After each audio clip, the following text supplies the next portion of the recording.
Wow wow it's really awesome. आप लोग जिसको देख रही हो यही है हम लोग का लव गुरु सिंगल लौंडा का फ्रेंड्स। प्यार करने के लिए नहीं चाहिए उम्र, ये बात सिखा दिया हम लोग का मिस्टर राजकुमार। तेতিয়াह'লে আহক फ्रेंड्स जीवনৰ কিছু কথা শিকো এইজন খুৰাৰ, এইজনী হৈছে mister Rajkumar. So friends let's get start.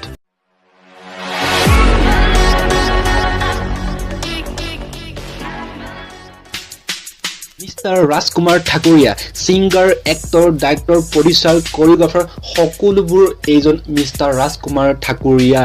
এইজন মিস্টাৰ ৰাজকুমাৰ ঠাকুৰীয়া জন্ম হৈছিল 1960 চনৰ মিজৰা কামৰূপ ডিষ্ট্ৰিক্টত। এজন লাভগুৰুৰ সৰুৰে পৰা এক্টিং, ছিংগিং, ডেন্সিং কৰিবলৈ বহুত ইচ্ছা আছিল, কিন্তু ঘৰৰ সমস্যাৰ বাবে কৰিব পৰা নাছিল, যাৰ ফলস্বৰূপে এই সপোনবোৰ মনত সাঁচি থৈছিল।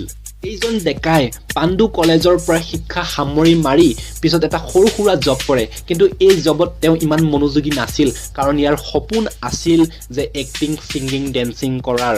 এই সপোনবোৰকে মনত লৈ তেওঁৰ মনোবল আৰু ইচ্ছা শক্তিক প্ৰয়োগ কৰি তেওঁৰ প্ৰথমটো চিনেমা টেৰৰিষ্ট ইণ্টাৰ মাই হাউচ নামৰ এই চিনেমাটো মুক্তি কৰে, যাৰ ফলত তেওঁ জনপ্ৰিয়তা লাভ কৰে। কিন্তু ইয়াৰ পিছত তেওঁ আৰু চিনেমা মুক্তি কৰে criminal hunter, animal killer, mister James, super warrior, a wonders army নামৰ এই চিনেমাবোৰ মুক্তি কৰে। এই চিনেমাৰ মাজত কিছুমান গানো আছিল, দিৱানী টু দিৱানী, এ ডক্টৰ, আৰু বহুতো কিছুমান জনপ্ৰিয় গান আছে। ৱাও মজা গান। এইজন মিষ্টাৰ ৰাজকুমাৰে 2017 চনৰ 2 ডিচেম্বৰ তাৰিখে ভাৰতত জনপ্ৰিয়তা হৈ পৰে। ইয়াৰ কাৰণ কেৰিমিনাটি নামৰ ৰ'জ চেনেলটো ইয়াক ৰ'জ কৰে, আৰু ভাৰতৰ ইমূৰৰ পৰা সিমূৰলৈকে এইজন ব্যক্তিয়ে বিয়পি পৰে আৰু জনপ্ৰিয়তা হৈ পৰে মিষ্টাৰ ৰাজকুমাৰ। এইজন ব্যক্তিৰ পইচা উপাৰ্জন কৰা উৎসৱসমূহ হৈছে থিয়েটাৰ, মঞ্চ আৰু ইউটিউবৰ বাবে তেওঁ জনপ্ৰিয়তা হৈ পৰিছে, আৰু ইউটিউবৰ বাবে তেওঁ সফলতা হৈ পৰিছে। He is a success person. কিন্তু भाई आप सुनने वाला है उसका फैक्ट। पहला फैक्ट ये है कि वो अभी तक यूट्यूब से मनी इनकम नहीं कर रहा है। यूट्यूब से मनी इनकम नहीं कर रहा है। ইয়াৰ কাৰণ তেওঁৰ ভিডিঅ'ত এতিয়ালৈকে মনিটাইজেশ্যন অন হোৱা নাই। ভাই মই এতিয়া যিটো ক'বলৈ গৈছোঁ সেইটো ধ্যানকৈ শুনা, কাৰণ এইটো আপোনাৰ সফলতাৰ কাৰণে বহুতো কাম আহিব। So' friend let's explore about his doing wrong. Number 5 dialogue and action. একশ্যনটো কৰোঁতে এবাৰ দুবাৰ প্ৰেক্টিচ কৰি ল'বা, তাৰপিছত একশ্যন দেখাবা, নহ'লে 7 বাৰ কৰিব তাৰপিছত একশ্যন দেখাবা, কাৰণ কাৰোবাৰ ভৰি দাঙে নাখায় বা কাৰোবাক নালাগেই এনেই পৰি যায়। আৰু ডায়লগটো কৰোঁতে এবাৰ এক্সাৰচাইজ কৰি ল'বা, এবাৰ আওৰাই ল'বা, এবাৰ চিঞৰি ল'বা, তাৰপিছত ডায়লগ কৰিবা। Number 4 voice sound effect. Voice চাউণ্ডটো একেবাৰে বেয়া, এটা মাইক লৈ ল'বা, কাৰণ এইটো মোবাইলত ৰেকৰ্ড কৰাৰ নিচিনা লাগে, চ' মাইক এটা লৈ ল'বা। নম্বৰ 3 কেমেৰা ইফেক্ট একেবাৰে বেয়া, মোবাইলত কেমেৰা কৰাৰ নিচিনা লাগে, মোবাইলত ৰেকৰ্ড কৰাৰ নিচিনা লাগে, চ' DSLR এটা লৈ ল'বা। Number 2 video' effect is very bed.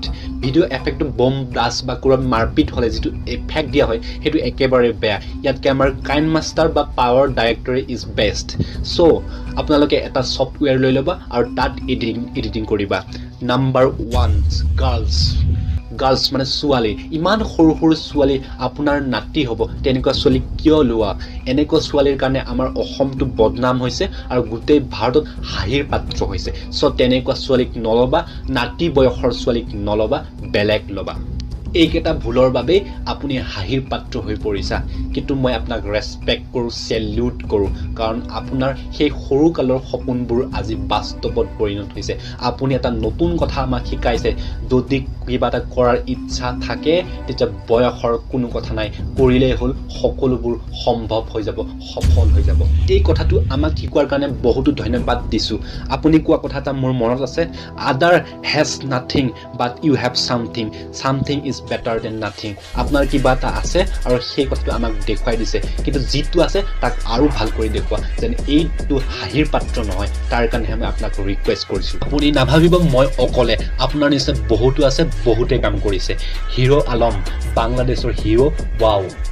ইয়াও মিং হৈছে চাইনাৰ আৰু চাইনাৰ এইজন ইয়াও মিং আমি ফেচবুকত পোষ্ট নকৰিলে ইয়াৰ স্মাইল নহ'লে আমি ফেচবুক নচলাওঁৱেই ফেচবুক ভাল নালাগে ইয়াও মিং তো আপোনাকো মিষ্টাৰ ৰাজকুমাৰ এটা পৰিচিত নাম হৈ পৰিছে আপোনাৰ যিটো সৰুৰ পৰা কৰিবলৈ ইচ্ছা আছিল আজি বাস্তৱত কৰিছে সেইটো কৰ কিন্তু ভালকে কৰ হাস্যকৰ যেন নহয় আপোনাৰ নিচিনা ষ্টিফেন হকিঙো সৰুৰ পৰা বৈজ্ঞানিক জগতত সাইন্টিষ্ট কাম কৰিবলৈ তেওঁ বহুত আগ্ৰহী আছিল আৰু সেই কাৰণে তেওঁ এটা সাকসেস কোৱাত এটা কয় however difficult life may seem there is always something you can do and success at it matters that you don't just give up কেতিয়াবা এই কঠিন জীৱনতো এনেকুৱা লাগে যেন কামটো কৰিব পাৰিম আৰু সফলতা পাম কিন্তু এটো আপোনাৰ ওপৰত ডিপেন্ড কৰে যে আপুনি কামটো কিমান গুৰুত্বপূৰ্ণকৈ লৈছে আৰু কিমান কষ্ট কৰিছে সো কৰি গৈ থাকা keep up never give up কিন্তু এটা কথা মনত থবা অসমৰ নাম যেন হাস্যকৰ নহয়